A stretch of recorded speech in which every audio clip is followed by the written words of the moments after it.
j'ai fait plein de métiers. C'est amusant parce que j'ai été éleveur déjà. Éleveur de moutons, j'avais 700 brebis. Et puis bon, quand j'ai décidé d'arrêter, j'ai fait un bilan de compétences comme tout le monde. On m'a dit, premier métier où tu es comportementalement adapté, c'est pédicure podologue. Le deuxième, c'était banque et assurance. Et là, donc levée de fonds, tu sais ce que tu as sur le dos, hein, tu dois rembourser tes investisseurs, tes actionnaires. Tu pars sur le chapeau de roue et là on te parle d'un espèce de confinement, d'un virus que tu comprends pas. Et derrière tu as les gens qui te disent bon ben du coup là je viens pas et là ça s'annule et là tous ceux que tu avais démarchés qui étaient trop chauds de venir te rejoindre qui disent ben je peux pas ou on reporte. Mais tu sais le je reporte, toi tu as une boîte à faire tourner derrière. Je te bats au niveau timing. Je m'associe avec mon meilleur pote pour monter une boîte dans le gaming. Donc on se lance là-dedans avec pour objectif de calquer un petit peu le modèle qu'on voit un peu aux US, beaucoup dans les pays asiatiques, surtout en Corée, etc., d'ouvrir des salles de gaming. Tu vois où je veux en venir. Tu vois où je veux en venir. On ouvre le 14 mars 2020. Je suis convaincue que si aujourd'hui notre boîte elle est toujours là, c'est que j'ai pas fait les choses seule. Moi je pense que les entrepreneurs qui réussissent, c'est vraiment ceux qui se remettent en question et surtout qui font de l'intelligence collective. Ne restez pas entre vous.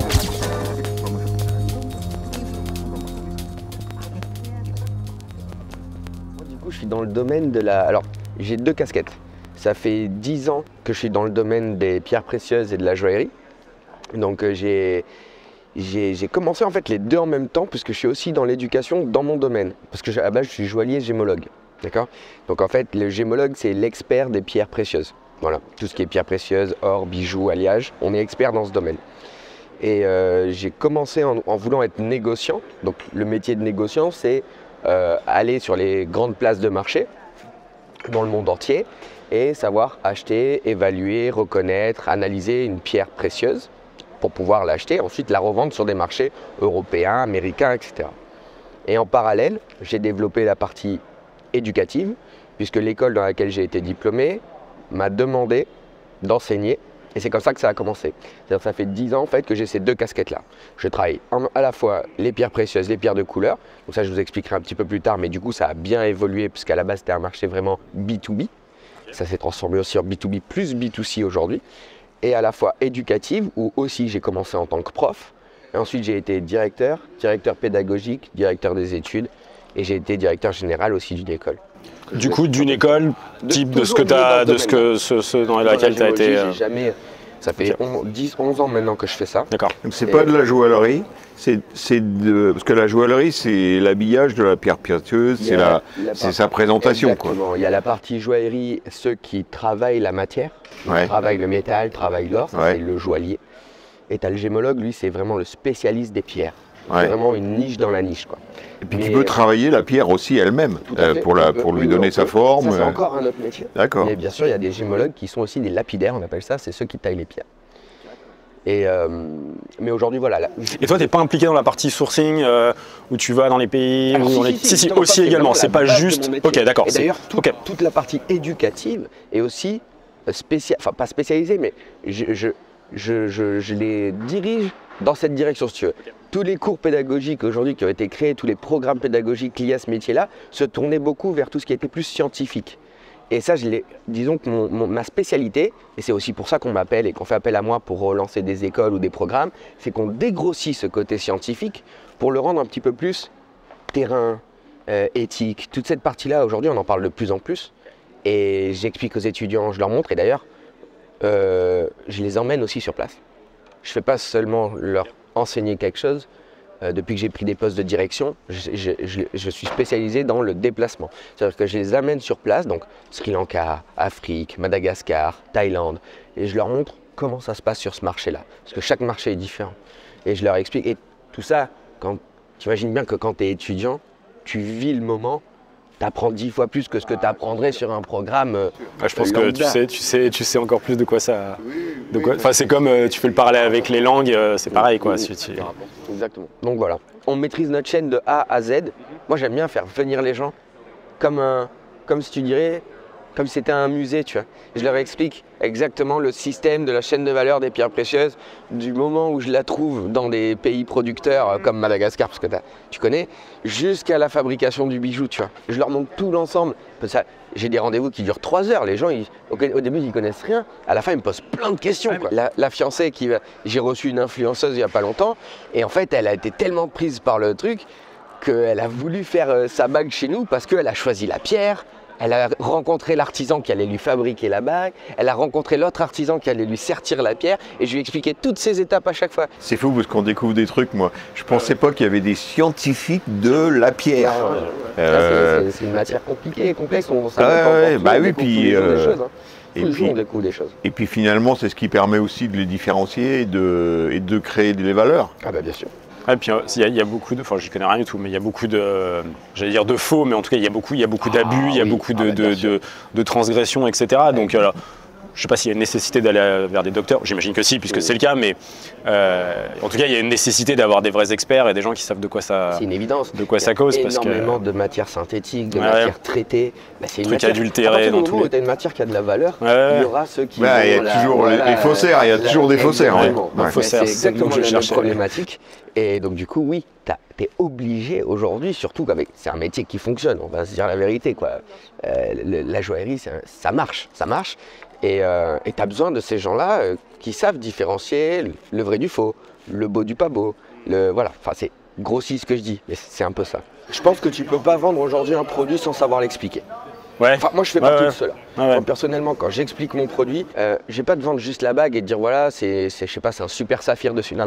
Moi mon objectif, c'est de te raconter toute l'histoire du bijou. Déjà de la source, où je suis allé le chercher, comment ça s'est passé de A à Z. Tu me demandes d'où il vient, quel pays, même quelle région je suis capable de te répondre. Et ça, je pense que déjà, c'est important pour la matière, tu vois. Ensuite, te parler de tous les artisans qui ont travaillé sur le projet. Voilà. Mais je pense que le côté... Enfin, moi, je le vois aussi dans mon truc, et j'en parlerai après, mais même dans plein d'autres métiers, je trouve que le côté sensibilisation et information du client, hyper important. Par rapport à il y a 10 ans ou 20 ans, à l'époque... T'en foutais un peu, on te disait tiens, il faut prendre tel médicament, ok, tiens, il faut prendre tel truc, il faut acheter tel truc, etc. Tu faisais un peu ok, maintenant t'as l'impression que tout le monde a besoin de, peut-être pas tout le monde, mais beaucoup ont envie en tout cas de savoir, mais pourquoi, mais d'où ça vient, mais comment, mais c'est quoi la chaîne de production, comment ça s'est fait, etc. C'est un énorme, pas problème, mais c'est un gros point que tu soulèves. Pourquoi? Parce que justement tu dis, il y a 10 ans on n'en parlait pas, tout ce qui était éthique, sourcing, etc., traçabilité de la pierre, mais je fabrique tout en France. On a 2 ateliers à Nice et on les fait à Nice. Mais je pense qu'aussi avec, moi je travaille dans le digital, avec l'arrivée des réseaux sociaux, alors c'est vrai qu'on crache beaucoup sur les réseaux sociaux, mais tout ce côté éthique, en fait, il est amené aussi par tout ce qui est en ligne.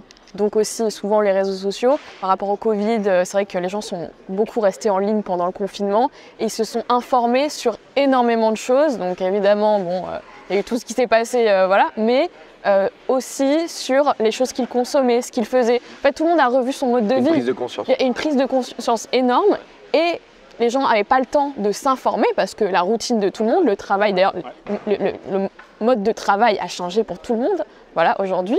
Et les gens s'informent beaucoup plus et à ce moment-là, je pense que beaucoup ont eu une prise de conscience et ont commencé à s'informer sur leur consommation et d'où venaient les choses qu'ils consommaient. C'est vrai que ça a été... il y a eu une sidération, il y a eu pas mal de choses qui ont psychologiquement un peu choqué les gens. Je ne rentre pas du tout dans le jugement du bien fondé ou pas, c'est pas le sujet. Mais c'est vrai que ça a fait un choc et les gens ont pris du recul. Il y en a aussi qui sont abîmés de cette période. On est compte ce qu'on avait fait quand même. Bah oui. C'était fou. Il y en a aussi qui sont abîmés, surtout beaucoup dans la jeunesse, les enfants, etc. Il y a des gens qui ont été psychologiquement atteints. Mais c'est vrai que ça a été... Et puis dans la recherche de la vérité, de la recherche de l'information, de la recherche... essayer de diversifier tous les canaux pour essayer de comprendre ce qui se passe, etc. Je trouve que tout le monde ne le fait pas, malheureusement. Des objectifs de vie de chacun, moi je pense qu'il y a une montée après ça de l'entrepreneuriat. Ah ouais, c'est dingue. Je pense que les jeunes, on parlait des jeunes qui sont un peu marqués. Les jeunes aujourd'hui, veulent travailler de plus en plus pour eux. Enfin moi, la première, moi j'ai monté ma boîte pendant le Covid, donc je vois D'ailleurs, c'est très dans bien. quel secteur? Du coup, moi je suis cofondatrice d'une agence digitale avec un ami avec qui j'étais à San Francisco parce que j'ai un peu vécu aux États-Unis. Un Américain ou un Français Non, aussi qui était parti là-bas? C'est un Français également. Donc on a une agence digitale qui s'occupe d'accompagner les PME, associations, on sert de tremplin en fait. On a une partie qu'on a développée tout récemment qui s'appelle Enlighten, qui est une agence de promotion musicale destinée aux labels. Donc on est arrivé un peu dans ce milieu, on va dire à moitié par hasard, parce que moi j'ai toujours eu un pied dans la musique. Et en fait, on a eu un premier client, un premier label pour faire du marketing dans la musique. Donc quand il y a des sorties musicales, des artistes qui sortent des albums, qui font des sites internet pour vendre leurs CD, on s'en occupe, voilà. Et du coup, récemment, comme je voulais pas tout mélanger, parce que bon, on a une agence digitale où on a des clients très divers, donc on va pas mélanger la promotion musicale avec de l'industrie. L'agence digitale, c'est pas du tout dans le monde musical. Enfin, en fait, on a commencé un peu, mais pas que quoi. Okay. On a commencé, donc le nom de mon entreprise c'est The Digital Council. On a commencé sous ce nom-là, mais en fait, quand vous allez sur notre site internet et que on fait du marketing de la musique et du marketing industriel et du marketing pour association de patients, enfin, on peut pas tout mélanger. Ouais, du coup, il y a un an, on a séparé un peu la branche qui s'appelle du coup maintenant Enlighten, où on a un site à part. Et pour avoir ce côté plus spécialisé de notre business, on s'est mis vraiment dans la promotion musicale, marketing de la musique. Et surtout, quand on va parler à des labels, on peut leur montrer de manière beaucoup plus claire ce qu'on fait. Et tout à l'heure, tu parlais aussi de crédibilité. Mon associé et moi, on est tous les deux profs intervenants dans notre ancienne école de commerce. Et moi qui suis jeune, donc j'ai 26 ans, je peux vous dire que ça change énormément de choses quand je dis ça à un prospect ou à un futur client. Parce que bon, on nous voit arriver, parfois on me donne même pas 26 ans, parfois on me dit « Ah non, vous faites moins ». Et c'est vrai que même si je pense que j'ai été mentorée par des personnes pour le commercial, pour le marketing. J'ai été mentorée par des grandes pointures et je pense savoir vendre ma boîte. Il y a toujours ce côté de vous êtes là que depuis 2 ans et demi, 3 ans. Et particulièrement en France. Je pense que aux États-Unis, peut-être tu l'as vécu aussi. Aux États-Unis, enfin je te coupe pas la parole, mais aux États-Unis, t'es jeune, on voit plus. Déjà t'es jeune et entrepreneur. C'est plutôt 2 bons points, c'est valorisé. En France, déjà on te dit, tu te dis que tu vas monter ta boîte, on te fait oh putain. Tu quittes un job de salarié avec machin et tu vas monter ta boîte, t'es complètement dingue. Et en plus, t'es jeune, tu fais encore plus jeune que t'es jeune. Exactement. Mais on est le pessimisme incarné. C'est vrai que moi je revenais quand même de Californie où l'habit, c'est le premier truc qu'on nous dit là-bas, l'habit ne fait pas le moine. C'est pas la Californie, c'est quand même à part, enfin il y a plein d'autres états qui sont comme ça, où les milliardaires sont en suite claquettes chaussettes. Donc, Attends, tu vois peu de milliardaires en costard cravate là-bas. Ah là-bas, les clairement, costards cravate. Mais non, mais de toute façon, ils vivent dehors, ils aiment le skate, le surf. Donc non. Et c'est vrai que tu reviens en France et t'attaches moins ce côté vêtements classe. Donc faut faire attention parce que en fait la France c'est pas les États-Unis. J'adorerais avoir travaillé avec les États-Unis, mais d'ailleurs on a commencé en travaillant quand même avec des expats français aux États-Unis. C'était une de nos premières niches. Et puis maintenant avec le Covid, il y en a beaucoup moins d'expats qu'on se le dise. Donc c'est pour ça il faut toujours. C'est ce côté compliqué avec le positionnement, c'est qu'au départ tu te dis tiens, je fais une agence digitale mais j'ai quand même cette niche avec les expats américains, enfin les expats aux États-Unis. Puis finalement, bon, Covid, tout ça, tous les expats, ils rentrent en France. Tu te dis, bon, va falloir trouver ce qu'on peut faire. Et c'est dur, hein. Ça a été le travail. Il y avait des mois où on n'arrivait pas à... Même si on avait des clients, ça ne veut pas dire qu'on n'avait pas de clients, mais on manquait ces petites valeurs ajoutées, cette petite niche qui fait que les gens vont nous choisir, quoi. Mais le métier de la com, il faut avoir une réactivité incroyable. Enfin, moi, je me rends compte... Même dans notre petit métier là aujourd'hui, en fait, notre communication, elle change tout le temps. Avant, je disais, oh, ça y est, j'ai fait des flyers, je peux en produire 3000, 4000. Tu parles, tu t'en sers pour caler les armoires, en fait. Oui, ça a changé. C'est au du placard. Mais oui, parce que de toute façon, ça change tout le temps. Tu évolues, tu t'adaptes sans arrêt. Donc, il faut qu'on passe notre temps à revisiter complètement notre façon de parler, notre didactique, Et puis encore plus quand on est dans un métier où on fait de la vulgarisation, de la formation. Du coup, tu fais en quoi? même temps, C'est quoi ton... Alors moi, j'ai fait plein de métiers. C'est amusant parce que j'ai été éleveur déjà. Mon premier métier, c'était éleveur. Éleveur de moutons, j'avais 700 brebis. Ok. Dans quel coin? Là-bas, dans la Marne, presque les Ardennes et la Meuse. Tu aurais froid. Hein. C'est énorme. Et puis, ça marchait tellement bien, si tu veux, que je trouvais que c'était un peu ostentatoire. Donc j'ai arrêté. Non, c'était compliqué. C'est une exploitation familiale, un super domaine magnifique. Il y avait plein de choses intéressantes, mais bon, quand tu peux pas trop gagner ta vie, ça va pas. J'ai été président de coopérative, donc j'ai bossé sur tous les sujets de la filière, de la qualité, de la traçabilité. T'as déjà essayé de t'ouvrir à d'autres trucs et de pas rester... Voilà. Et puis bon, quand j'ai décidé d'arrêter, j'ai fait un bilan de compétences comme tout le monde. On m'a dit, premier métier où tu es comportementalement adapté, c'est pédicure podologue. J'ai dit, moi, ça fait 15 ans que je taille des potes de moutons, j'en ai marre, j'ai envie de faire autre chose. Le deuxième, c'était banque et assurance. C'est complètement... Ok. C'est complètement dingue. Bon. On peut peut-être remettre en question du coup les bilans de compétences parce que là... C'était vraiment que des tests comportementaux. C'était que comportemental.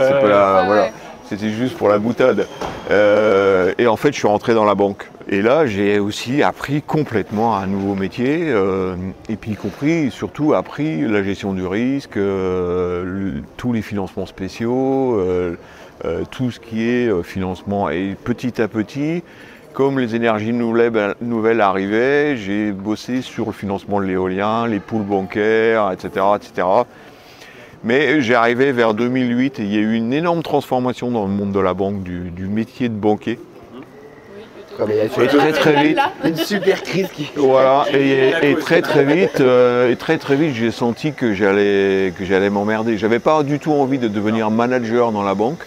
J'avais envie d'être toujours, moi, sur le marché du financement d'entreprises. C'était ça qui me bottait.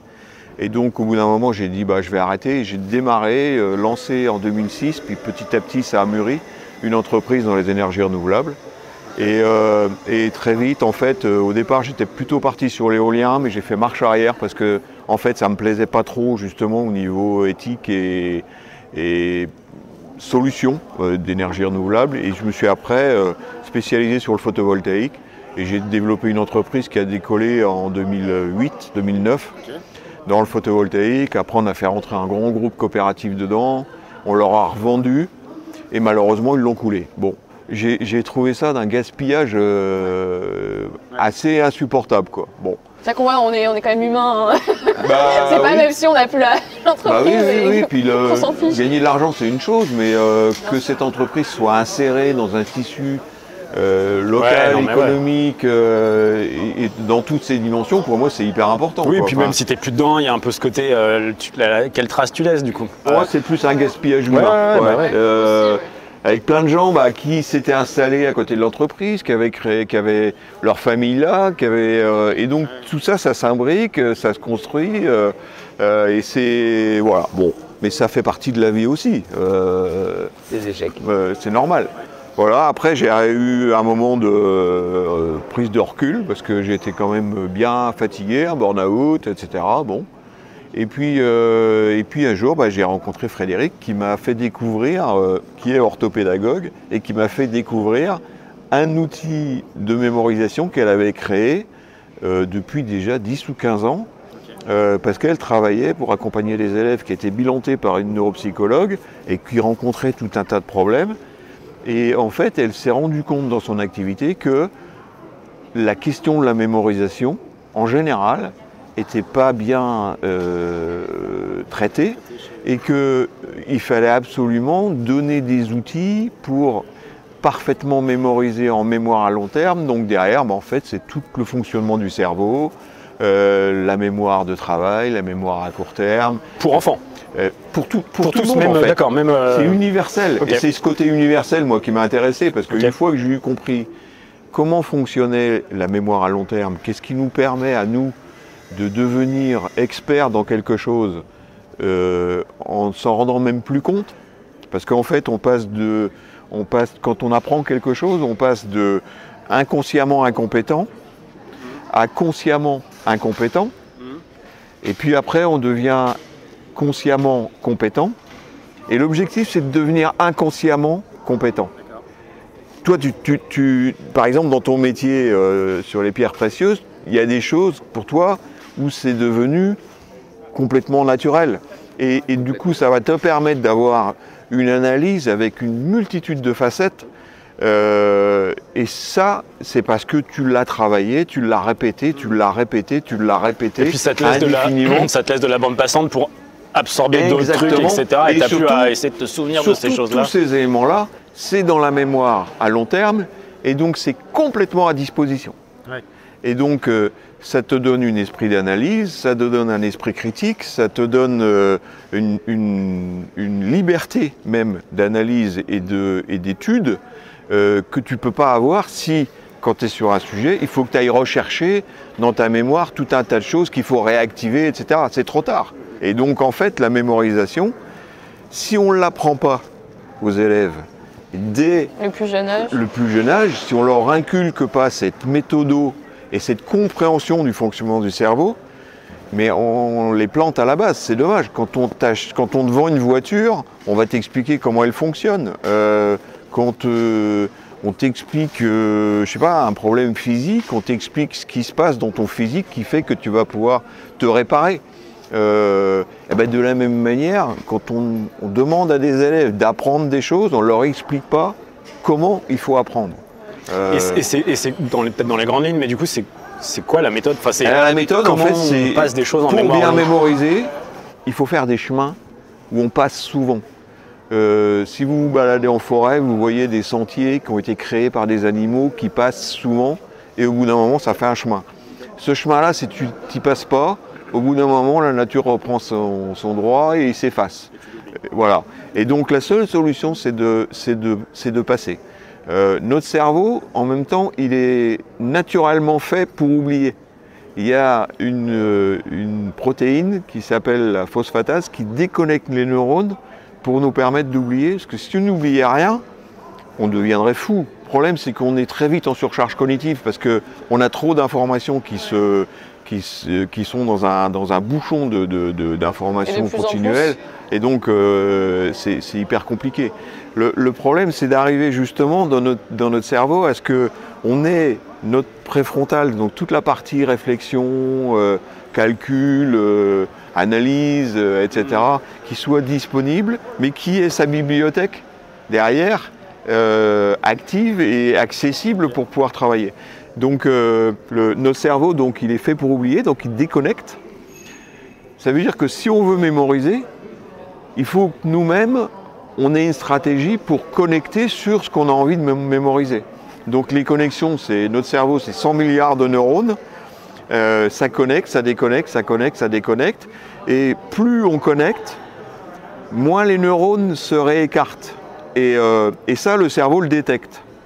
Et donc, quand on répète des choses, et puis petit à petit qu'on les espace de plus en plus, mais qu'à chaque fois on revient, malgré l'espacement, à une répétition, et bien là, il produit une autre protéine qui s'appelle la kinase, qui va fixer les neurones pour garder cette information. On a tendance à imaginer que la mémoire, c'est que pour des choses qui pourraient être retenues de manière, entre guillemets, livresque. La mémoire, c'est pas ça. La mémoire, c'est absolument tout ce qu'on vit dans la vie. C'est marcher, c'est courir. On apprend à marcher avant de courir. C'est toutes les gestuelles, tout ça, à chaque fois, c'est des connexions. Un joueur de tennis qui devient expert dans son tennis, il n'a fait que répéter. Quelqu'un qui est dans la musique, il fait des répétitions. Quelqu'un qui est dans le théâtre, il fait des répétitions. On fait tous des répétitions. Dans ton métier, tu as fait continuellement des répétitions. Et donc moi, quand j'ai découvert cet outil, ça m'a tout de suite parlé parce que d'abord, j'avais rencontré moi-même des difficultés scolaires pour tout un tas de raisons, mais je me suis dit, mais putain, si j'avais eu ça. Mais cette histoire de la mémorisation, c'est fondamental. En fait, il faut expliquer aux élèves que mémoriser, c'est comme manger, quoi. tu manges pas une fois par semaine, quoi. Tu manges pas une fois par mois quand tu vas avoir quelque chose à faire, où il va y avoir de la force. Non, tu manges tous les jours un petit peu, et ben la mémorisation c'est pareil. Et quand tu le fais comme ça, 2 fois par jour, 10 minutes, notre outil propose ça, ben en fait tu mémorises tout hyper facilement, sans t'en rendre compte, et tu te rends compte du coup que si tu le fais correctement, cette crainte d'oublier des choses, de ne pas avoir bien mémorisé pour passer des examens, etc., elle disparaît. Tu deviens expert, tu deviens inconsciemment compétent, et du coup ça te donne une sérénité incroyable, une confiance en toi incroyable. J'aime bien ce terme, inconsciemment compétent. Et ce qui est surtout qui est génial, c'est qu'absolument tout le monde peut mémoriser. Même quelqu'un qu'on pourrait juger comme déficient mental, on peut lui permettre de faire ce travail et de mémoriser. Tous les cerveaux sont capables de mémoriser. Et du coup, absolument tout. Du coup, C'est un bon slogan. ok. Du coup, nous, on propose des... Vous êtes déjà allé chez l'ophtalmo, alors toi, forcément, peut-être toi aussi, j'imagine. Non, c'est des fausses. Et du coup, en fait, donc c'est généralement, on fait passer la tête dans des appareils, des trucs un peu tout complexes et tout. Il y a déjà plusieurs appareils, machin. Nous, la volonté qu'on a eue, c'était de fluidifier tout ça, de simplifier tout ça. Et en fait, on propose, non pas tous, mais une grande partie des examens ophtalmologiques dans un casque de réalité virtuelle.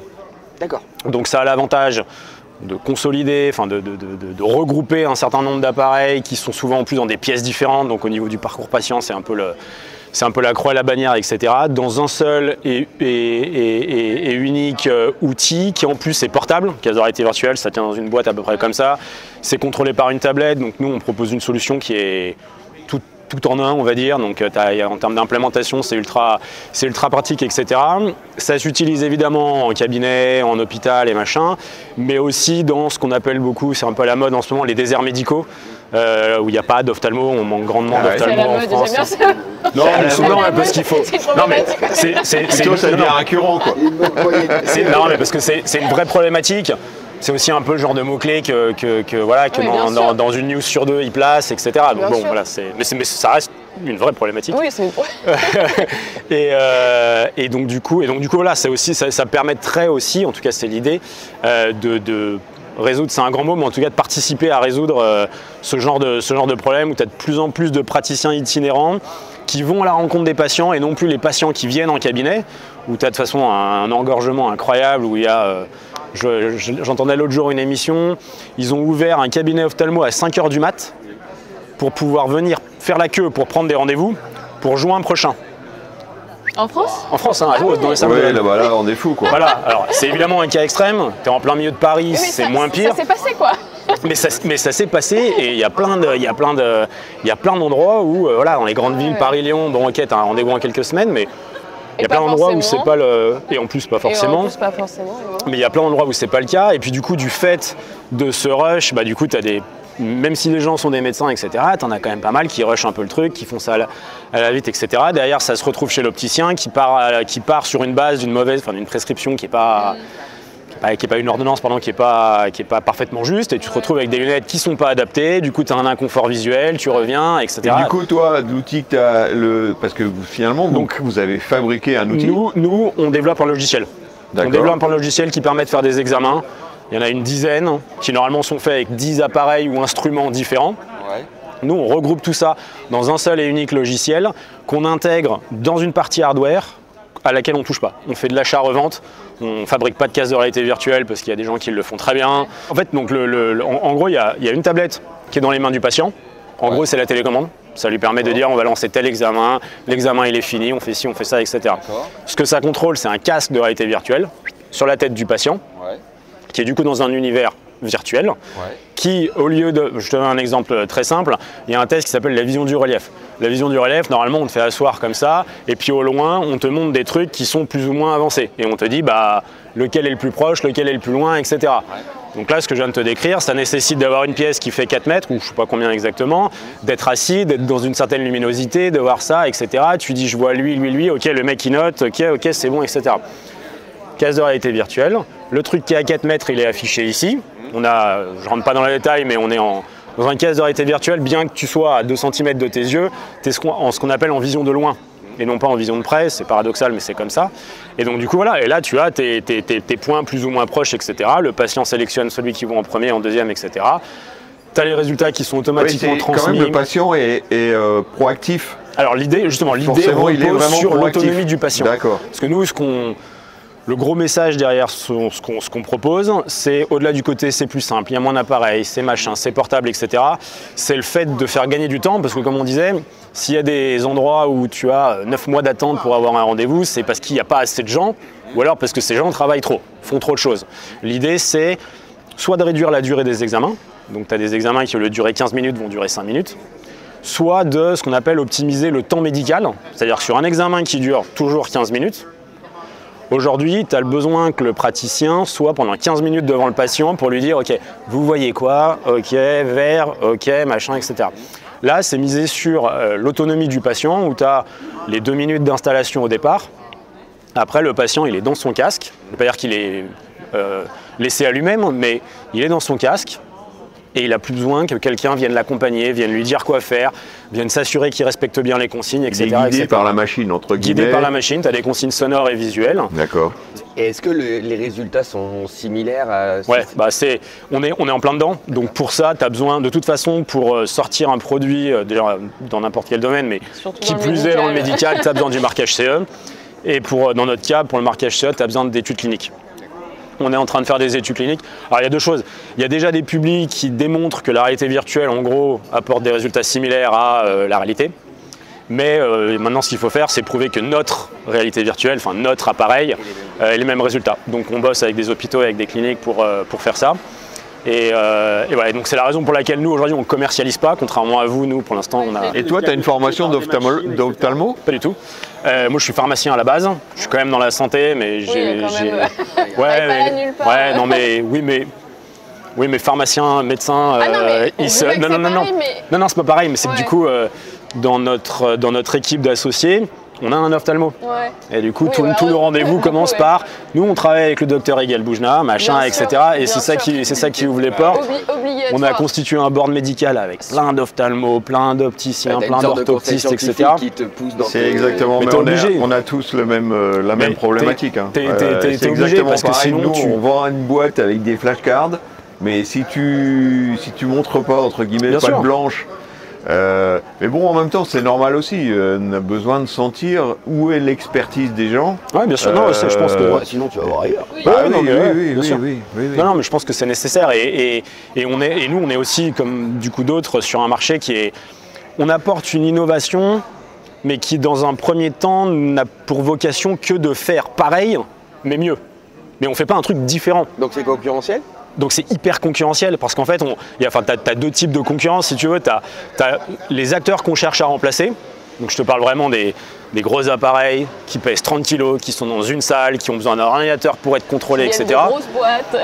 C'est des grosses boîtes non mais qui sont là, c'est des acteurs qui sont là depuis 20-30 ans, qui ont un nom, etc. Si tu veux, c'est les Apple de l'ophtalmo, quoi. Donc ils sont là depuis longtemps. Donc tu as tout un travail c'est pas de décrédibilisation, mais de montrer en quoi tu es meilleur qu'eux, etc.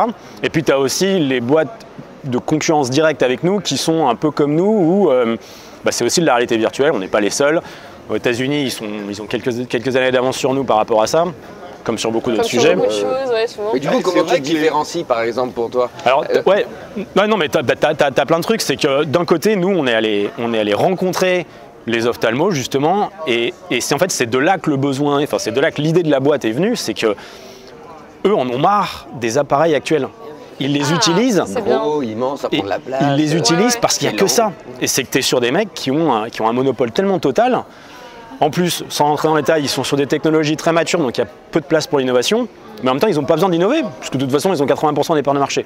Donc ils n'en ont rien à faire d'innover, ils n'ont pas besoin de ça, etc. Ils ont un produit. En fait, tu as des boîtes un peu hégémoniques pour mais complètement, c'est des trucs hyper bas chez les, ils ont des produits, ils les vendent très cher. Mais en même temps, des personnes qui viennent les concurrencer, donc pourquoi ils réduiraient leurs coûts, leurs prix, etc. Donc, c'est une première boîte montée. Toi, oui, du coup. Puis...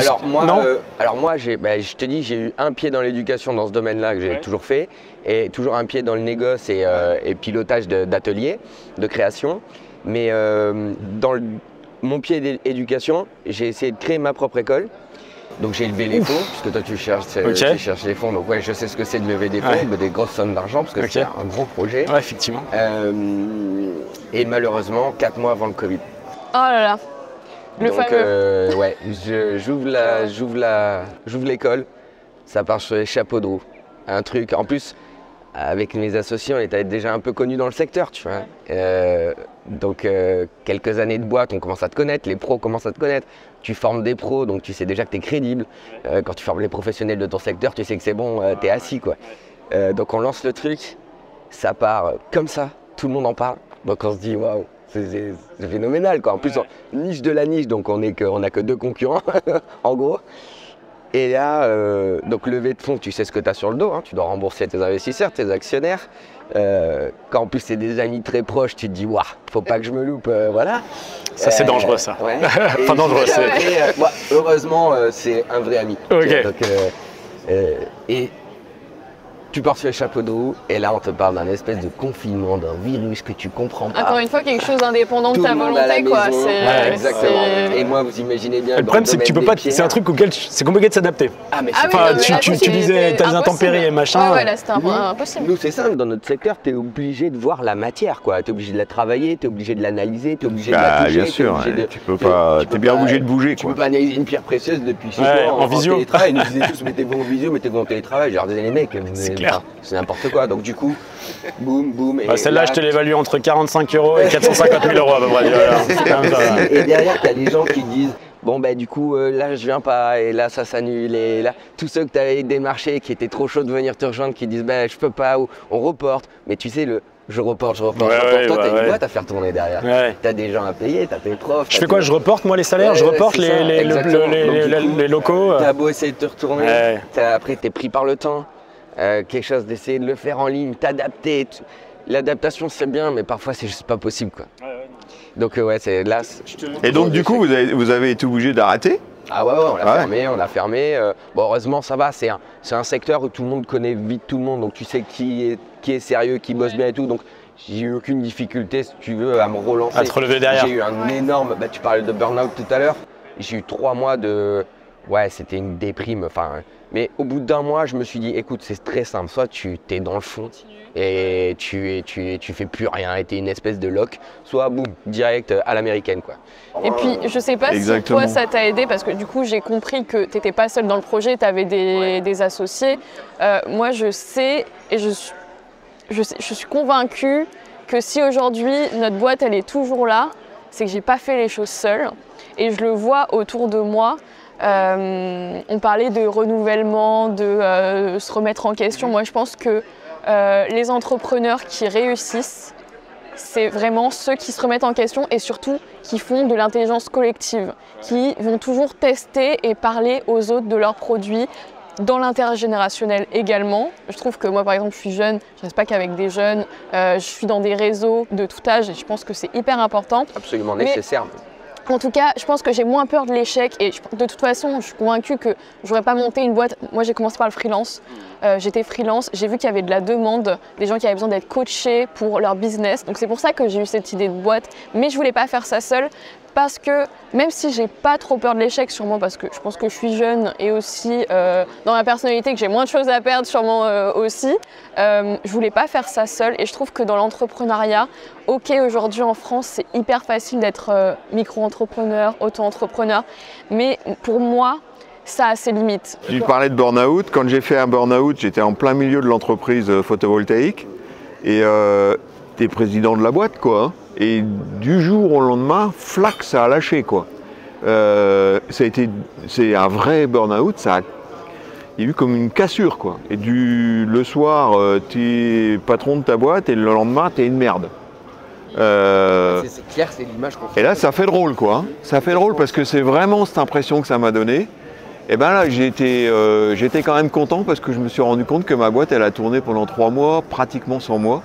Ouais. Parce que tu as su déléguer au bon moment. Parce que j'avais en fait organisé l'entreprise pour que chacun soit soient à sa place, dans des métiers qui leur plaisent, Et ça, c'est où une ils sont qualité, experts, où ils sont bons. Et ils ont carrément pris les responsabilités à bras le corps, et ça a été génial Et puis moi, en même temps, ça m'a donné beaucoup d'humilité, voilà, ça m'a obligé à prendre du recul sur plein de choses. C'est une expérience comme une autre, ça fait partie, c'est pas un échec, mais c'est une expérience, c'est chaud quoi. Ouais, parce que derrière tu l'as vendu quand même, donc Ouais, ça va. ouais. Ouais, quand tu te prends la claque, mais en plus quand t'as l'épée de Damoclès des levées de fonds, parce que tu me disais C'est tout à l'heure ouais. que tu cherchais Alors, la levée des juste fonds. avant de passer là-dessus, un dernier truc sur l'échec. Je te bats non pas par rapport du coup à l'argent que tu avais levé, etc. Mais par contre, je te bats au niveau timing.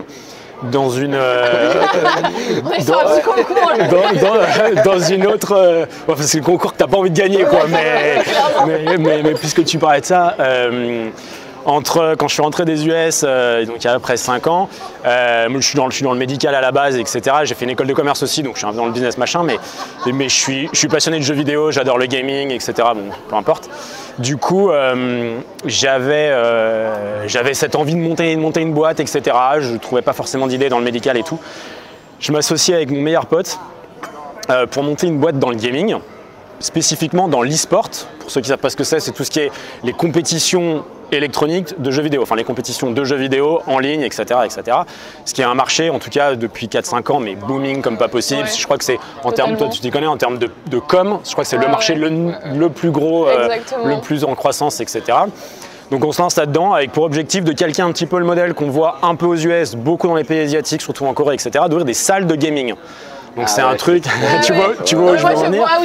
Tu vois où je veux en venir. Salle de gaming, tout automatisé, c'est-à-dire que tu arrivais, donc tu avais des PC, etc. On avait créé une app, le PC s'allumait, etc. Tu étais directement connecté sur le menu, on servait aussi à boire et à manger, tu passais commande, tu étais livré à ton poste de jeu, etc. Enfin, le truc léché et tout. Ce que le gamer veut. Quoi. Mais ce que le gamer veut, pour le coup. Et là, je vais te dire, on n'avait même pas besoin d'aller rencontrer des gamers pour savoir ce qu'ils voulaient, on était dans l'univers et tout. Donc, le truc parfait, machin, on recherche de locaux et tout, machin. Bref, on met 1 an à ouvrir, à faire les travaux qu'il faut, etc. On ouvre le 14 mars 2020. Ah, c'est terrible. On ouvre à midi. On s'était installé en face d'un lycée parce qu'on savait que c'était une clientèle priorisée, etc. On ouvre à midi. À 20h, Édouard Philippe à l'époque, je crois, annonce fermeture des lycées, fermeture à partir de demain des lieux qui accueillent le public, etc. On a existé pendant 24 mois, on a été fermé pendant 18. Avec aucun loyer aidé, etc. Enfin bref, on va pas rentrer là-dessus, mais du coup, tu vois, gros échec. Je pense que j'aurais dissocié. Je pense Non, que mais j'aurais dissocié la situation. Non, mais c'est chaud, tu vois. Enfin, à titre personnel, c'était potentiellement le pic de ma vie. Je m'associe avec mon meilleur pote. Putain, c'est quand même, si ça se passe bien, un meilleur pote. c'est toujours un meilleur pote. C'est ça qui est beau, mais dans une industrie qui te fait, dans une industrie qui te passionne. ouais. Du coup, c'était à Lyon, donc tu vois, j'étais au bon endroit et tout. L'objectif, c'était derrière de développer d'autres magasins, de franchisés. Enfin bref, t'avais tout un plan. Alors que moi, le Covid, ça m'a servi. Ouais, bah écoute. Finalement, on est arrivé au bon moment avec beaucoup de concurrents, beaucoup de jeunes, et je pense que si on est encore là aujourd'hui, et je pense que c'est un conseil que j'aimerais donner aux jeunes qui se lancent, ne restez pas entre vous. Ok, nous on est nés avec Internet, on est nés avec un téléphone, avec un ordinateur dans les mains. On a toujours à apprendre des gens plus âgés que nous, des gens qui ont monté des business avant nous, même des gens qui sont dans le digital depuis des années, voilà. Et puis surtout, on va s'entourer des bonnes personnes. Voilà. Et je pense que Oui, ça, puis c'est après, très tu sors des important. références. Mais sur la levée ouais. de fonds, toi, tu es complètement dedans, là, ou parce que moi, je rentre dedans. Ok, mais, complètement dedans. Là, on est dans la première vraie levée auprès de Business Angel. Donc là, on ne s'intéresse pas à des fonds d'investissement et à des vrais purs financiers. Nous, les réseaux de Business Angel auxquels on fait appel, c'est souvent des gars à plusieurs, mais qui mettent chacun 5 ou 10 000. Je dis pas que tout le monde peut se permettre de perdre 5 ou 10 000, pas du tout. Mais c'est plus Le risque est moins limité. le risque est limité, mais c'est surtout que généralement, ils mettent 10 000 là, 10 000 là, 10 000 là, 10 000 là. Suffit qu'il y ait une boîte qui prenne. Les 40 000 qu'ils ont perdus à côté, ils sont épongés. Ouais, il y en a, c'est le 100 000, meilleur business model, d'ailleurs. c'est moins facile. Et non, mais exactement. Encore une fois, dans ton cas où c'est ton pote, s'il fait ça que one time, etc., Bon, c'est un peu particulier, mais du coup, nous, on est en plein là-dedans, donc on attend de... Et du coup, là, tu veux lever... Là, on lève 450 000 € actuellement. D'accord. Ce qui est censé nous durer 12-15 mois. D'accord. Parce que là, on a les études cliniques. Gros fond de roulement, quand même. Ouais, il y a les études... Non, mais les études cliniques, si tu veux, ça coûte 200 000 €. L'obtention du marquage CE, pour que tu aies un gars qui vienne te faire un audit de 5 jours, c'est 80 000 €. Pour 5 jours d'audit. Hein. Et sans ce label à la fin, tu vends pas. Donc on a ces trucs-là. Oui, et derrière, puis après, tu as le décollage commercial où là, le décollage commercial, etc. C'est quand même un gros investissement aussi. Et après, la troisième levée, on la fera auprès de VC ou de vrais purs mecs du financier, etc. Et là, on sera plus sur des 1 million, etc. Aucune banque? Aucune institution financière? Alors du coup, ça c'est du dilutif. L'idée, c'est aussi d'essayer de faire rentrer un peu de non-dilutif, effet levier avec des banques, avec BPI, évidemment. Financement, BPI, justement. Si, justement. D'ailleurs, grosse différence avec ma première boîte. Ma première boîte dans le gaming, on y allait en mode cow-boy. On voulait que ce soit que nous. On voulait faire rentrer personne. On voulait pas trop d'aide. Tu vois, on voulait vraiment que ce soit notre bébé. Si tu veux, c'était vraiment l'American Dream, tu vois, le truc, mais parfait de bout en bout, etc. Et au final. Bah exactement, tu vois, le truc, t'es dans un autre monde, quoi. Et c'est vrai que c'est la grosse différence entre la boîte numéro 1 et boîte numéro 2, c'est savoir s'entourer, comme tu dis, des bonnes... Enfin, déjà, savoir s'entourer tout court. Ensuite, savoir s'entourer des bonnes personnes. On est dans un incubateur, accélérateur de start-up, BPI, récupérer, avoir des mentors, on fait partie de programmes. Il y a plein de solutions. J'étais en école de commerce il y a... Je suis rentrée. Dis pas. 8 ans. Bon, ça va nous faire mal, je pense. Ma première année d'école de commerce, c'était il y a 8-9 ans, on va dire. Okay. Voilà. Et aujourd'hui, du coup, j'ai changé les rôles, je suis prof intervenante en école de commerce. Et ben, j'ai des élèves qui sont en 2e ou 3e année d'école, donc ils ont 20 ans, 21 ans maximum, qui montent des startups, qui sont entrepreneurs, qui sont freelance. Et qui montent des beaux projets, quoi, vraiment des projets hyper travaillés où pareil ils s'entourent. Et enfin, déjà je suis hyper fière, je suis hyper fière dans mes élèves. Et puis je me dis, moi à l'époque, je pense qu'en entrepreneuriat, dans ma promo, pendant qu'on étudiait, je pense qu'il y en avait 1 ou 2 max, même voire 0 certaines fois. Et en sortie très peu.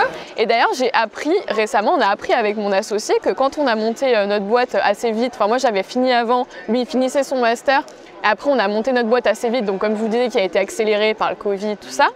On a eu du soutien, pas du tout des personnes qu'on espérait. C'est-à-dire que je pense que vous l'avez vu chacun, après moi, j'ai aussi le côté où je suis jeune, donc je dis à ma famille, à mes potes, je monte ma boîte. Ça n'a peut-être pas le même impact que quand vous dites ça à vos familles ou à vos amis. Par exemple, moi, ma famille a très très bien réagi. J'ai ce côté, je peux pas faire mon post LinkedIn en disant ma famille disait ne le fais pas. Moi, je peux pas faire ce post LinkedIn là, pas du tout, parce que ma famille était c'est super génial, on croit en toi. C'est bien.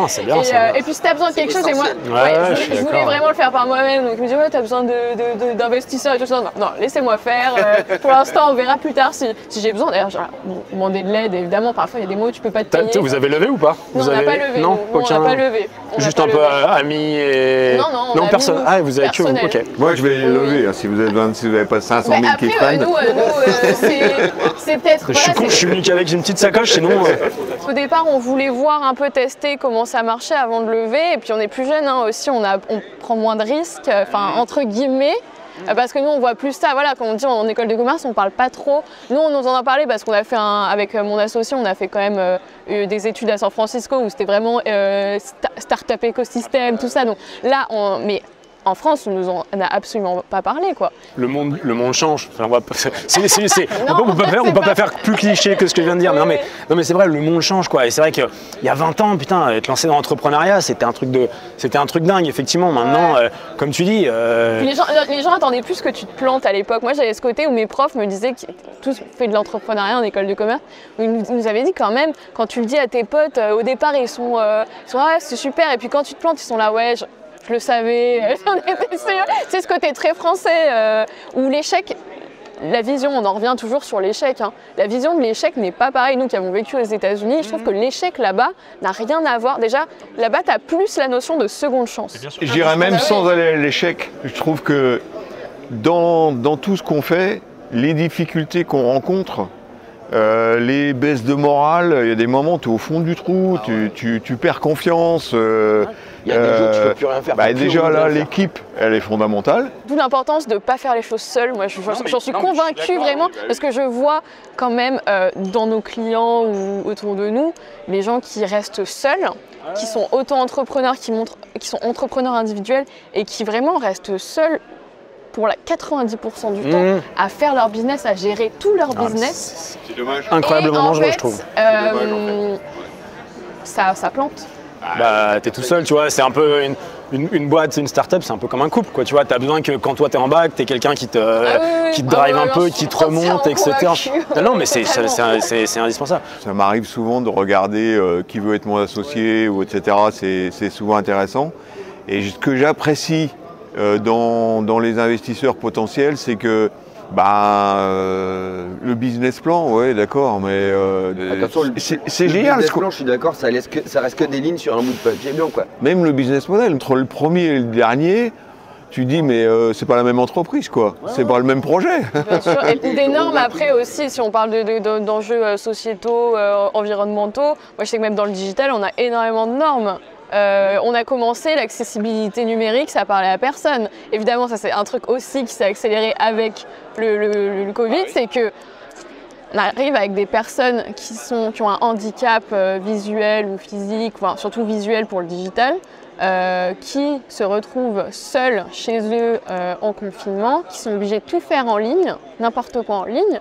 On a des sites qui ne sont pas visibles ou accessibles pour des personnes malvoyantes, malentendantes. Et puis après, il y a tout, nous on a l'enjeu environnemental, on a l'enjeu du stockage, voilà, des choses comme ça. Là, tous nos outils, tout ce qu'on produit, c'est produit en France, complètement recyclable à 100%, des encres biodégradables, etc., etc. Mais alors le problème, c'est qu'on arrive à des problématiques de prix de revient parfois qui sont... Oui, mais bon, c'est compliqué, quoi. Qui peut être contrebalancé. Ça dépend. En face de nous, on a un mastodonte, effectivement, un énorme marché, mais qui n'a pas d'argent. C'est exactement ce qu'on a choisi et c'est ce que je vous disais tout à l'heure. J'ai l'impression que c'est une nouvelle mode là depuis le Covid. Mais nous, depuis le début, notre choix était simple avec mon associé. On ne se source qu'auprès de mines artisanales. On connaît les exploitants, on sait ceux qui les mineurs, quoi, on les connaît, on connaît même leurs prénoms et tout, c'est des collègues. Et ça, depuis 11 ans, ce sont les mêmes personnes. Dans le système éducatif, c'est vrai qu'on est peu, parce que j'avais qu'un vrai gros concurrent quand j'ai lancé l'école. Par contre, dans l'autre pied que j'ai, donc dans tout ce qui est création sur mesure de bijoux, de joaillerie et haute joaillerie, là, on est face à un marché, c'est le fameux océan rouge, c'est blindé, quoi. C'est rempli. Donc là, c'est pour ça que je vous disais tout à l'heure, on ne peut pas faire mieux, mais différent. Et moi, effectivement, je l'ai fait là-dedans. Donc, je reçois dans un showroom privé, il n'y a pas de vitrine, c'est pas pignon sur rue. J'ai mes ateliers dans le showroom, je leur montre comment ça se passe, comment la création se passe, etc. On a notre stock de pierres dans le showroom, bon, bien sûr, coffret sécurisé et tout, mais on a cet endroit-là. Je vous dirai pas l'adresse. Bon, on y va pas du coup. Ça sert à rien. C'est que sur rendez-vous et sur invitation. Donc oui, si après, pour rebondir sur les conseils à donner et toute cette partie-là, je pense que Hubert, il le disait très bien, je pense qu'il faut vraiment maîtriser son marché en fait. Il faut être compétent, quoi. Il faut être compétent, être expert dans son domaine. On ne peut pas se lancer dans un... Parce que Chloé le disait tout à l'heure, il y a beaucoup de solopreneurs, d'auto-entrepreneurs, d'entrepreneurs individuels qui se lancent comme ça sur un nouveau marché parce qu'ils en ont entendu parler sur YouTube. Faut pas être opportuniste, faut être vraiment compétent. Et puis accepter de se tromper aussi. Oui, accepter de se tromper. Il faut le faire en s'entourant, effectivement.